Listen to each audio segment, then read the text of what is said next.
Assalamualaikum dan salam sejahtera saya ucapkan kepada pensyarah serta rakan-rakan yang dikasihi sekalian. Saya Nurul Fitria binti J. Samsudin dan rakan sekumpulan saya Zaiz Wanita, anak perempuan Muhammad Dikoy dan Chan Wei Ming akan membentangkan tajuk topik 3 di bawah tajuk kepupusan flora dan fauna. Baiklah, mari kita lihat isi kandungan di bawah topik ini. Yang pertama, pengenalan isu kepupusan flora dan fauna. Yang kedua, di bawah tajuk punca berlakunya kepupusan flora dan fauna. Yang ketiga, kesan kepupusan flora dan fauna. Yang keempat, langkah penyelesaian isu kepupusan flora dan fauna.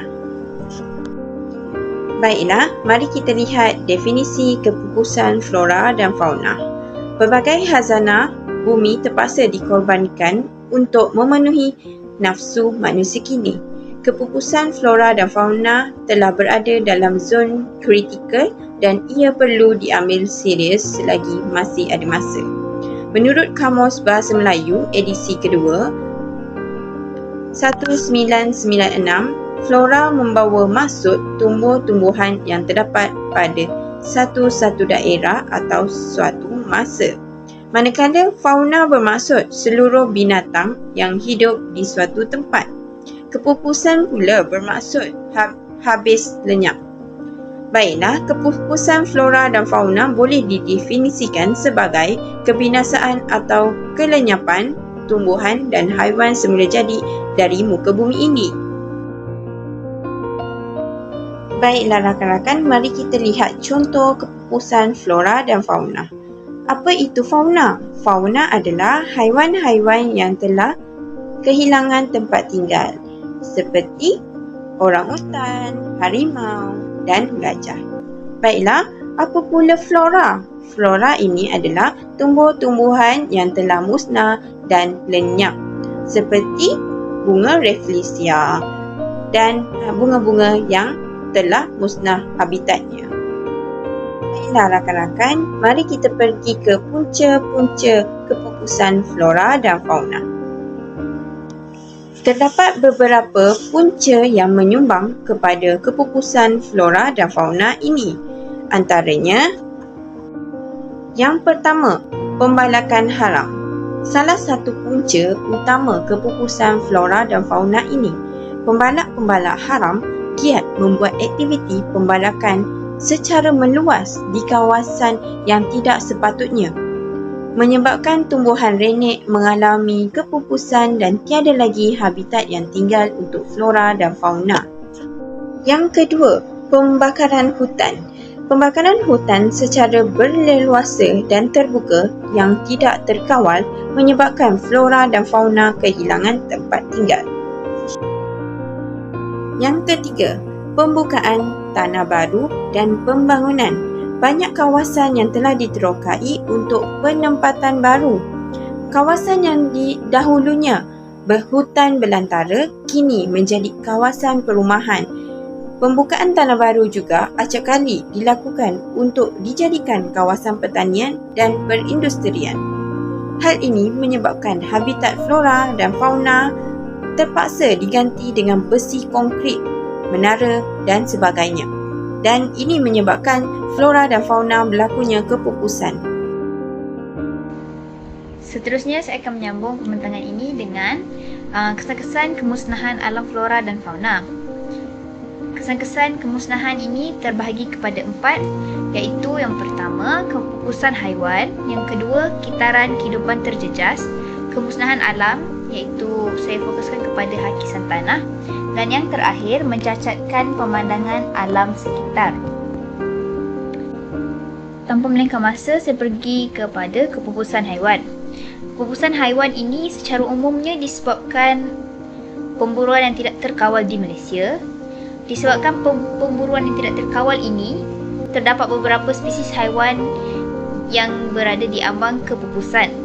Jadi kesan kepada kepupusan haiwan ini, generasi akan datang mungkin tidak dapat dan tidak berpeluang untuk mengenali haiwan-haiwan ini. Dan yang kedua, secara langsungnya kepupusan haiwan ini akan mengganggu serta menjejaskan kitaran hidup flora dan fauna. Antara contoh haiwan yang diambang kepupusan ialah kancil, tapir, gajah Malaya, kemudian harimau Malaya, serta monyet berbulu emas. Yang kedua, kita pergi kepada bagaimana kemusnahan alam flora dan fauna ini menjejaskan kitaran hidupan. Okey, apabila haiwan diburu, terdapat sesetengah haiwan berkurang. Sebagai contohnya, kancil. Hal ini akan menyebabkan kekurangan sumber makanan kepada binatang pemangsa yang lain. Sebagai contoh, harimau atau ular. Apabila bilangan haiwan ini berkurang, haiwan yang dijadikan mangsa ataupun kancil ini berkurang, kitaran hidupan dalam hutan menjadi tidak seimbang, di mana haiwan pemangsa iaitu harimau ataupun ular kurang sumber makanan.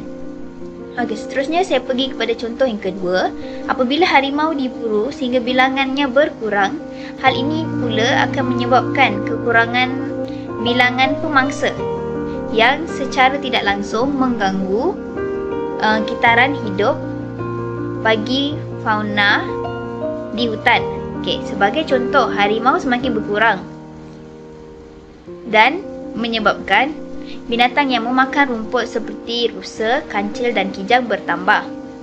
Apabila haiwan ini bertambah, tumbuhan dan rumput pula tidak dapat membiak dengan banyak kerana banyak haiwan yang akan memakan rumput dan tumbuhan ini. Yang ketiga, kemusnahan alam sekitar yang saya fokuskan kepada hakisan tanah. Perkara ini berlaku disebabkan pembalakan yang berleluasa dan pembukaan tanah baru yang semakin bertambah. Okey, kesan kepada tindakan ini, tanah runtuh akan berlaku kerana tiada sokongan daripada akar kayu untuk mencekam tanah, terutamanya di lereng-lereng bukit. Dan yang ketiga, hakisan tanah apabila hujan juga menyebabkan tanah ini menggelongsor kerana tiada akar untuk memegang mereka. Okey, antara contoh kawasan yang berlakunya tanah runtuh, Genting Highland pada tahun 2019. Kemudian baru-baru ini di Jalan Bertahu ke Cameron Highland pada tahun 2020 semasa banjir besar. Okey, yang terakhir kita akan tengok kesan kemusnahan alam sekitar yang mencacatkan pemandangan alam.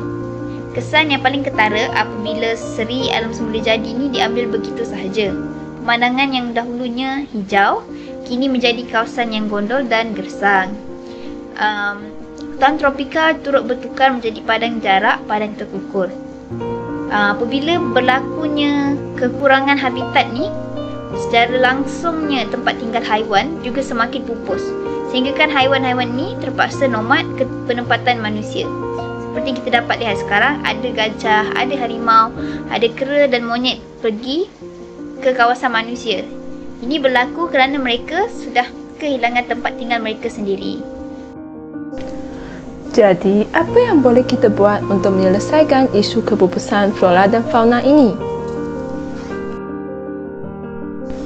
Langkah-langkah yang boleh kita jalankan terbahagi kepada dua jenis, iaitu pemeliharaan dan pemuliharaan. Pemeliharaan bermaksud usaha untuk mengekalkan keadaan asal flora dan fauna daripada musnah akibat perbuatan manusia. Manakala pemeliharaan bermaksud usaha yang diambil untuk mengembalikan keadaan flora dan fauna kepada asal. Untuk memelihara flora dan fauna daripada pupus, kerajaan perlu menguatkuasakan lagi undang-undang. Kerajaan melindungi hidupan liar di Malaysia dengan pelbagai akta dan enakmen yang digubah seperti yang ditunjukkan dalam slide ini. Selain itu, pengeluaran lesen memburu dan menebang perlu diperketatkan lagi dan hukuman yang berat perlu dijatuhkan kepada mereka yang didapati menjalankan pembalakan atau pemburuan haram. Kedua, pihak kerajaan telah banyak mewujudkan hutan simpan, taman negara, tapan ramsam dan juga taman laut untuk memelihara flora dan fauna yang terdapat di hutan, paya bakau dan juga laut daripada pupus. Langkah ketiga dalam aspek pemeliharaan adalah menjalankan program kesedaran untuk semua lapisan masyarakat supaya menyayangi alam sekitar. Contohnya, kempen menentang pembelian barangan buatan spesies terancam seperti buaya dan ular boleh menyedarkan masyarakat tentang keburukan membeli barangan buatan kulit atau bulu haiwan. Bagi langkah pemeliharaan, aktiviti yang boleh kita jalankan ialah penanaman semula pokok di kawasan tandus. Gambar tersebut menunjukkan berjayanya program penanaman semula yang memulangkan kehijauan kepada kawasan tandus. Dengan ini, habitat flora dan fauna dapat dikembalikan. Di samping itu, pelbagai penyelidikan telah dijalankan oleh pihak berkenaan seperti universiti untuk menyelesaikan isu kepupusan flora dan fauna. Pusat pembiakan dibina untuk membantu proses pembiakan haiwan dan mengelakkan mereka daripada pupus. Manakala pusat pemeliharaan untuk haiwan terancam seperti orangutan dan penyu dibina untuk memastikan haiwan tersebut dapat hidup dalam keadaan yang selamat dan dapat membiak dalam keadaan yang selamat. Bank genetik juga diwujudkan untuk menyimpan maklumat genetik pelbagai flora dan fauna untuk digunakan pada masa depan.